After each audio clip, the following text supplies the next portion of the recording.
terveohjaaja Elisa Väistö. Kitenkelen kerhonta valmistautuu 20 Miina ja 22 Pokka.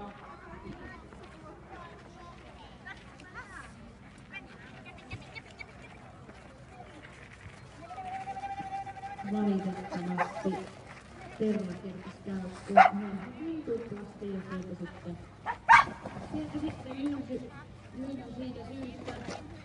Katsotaan vähän tässä välissä noita edellisten luokkien tuloksia.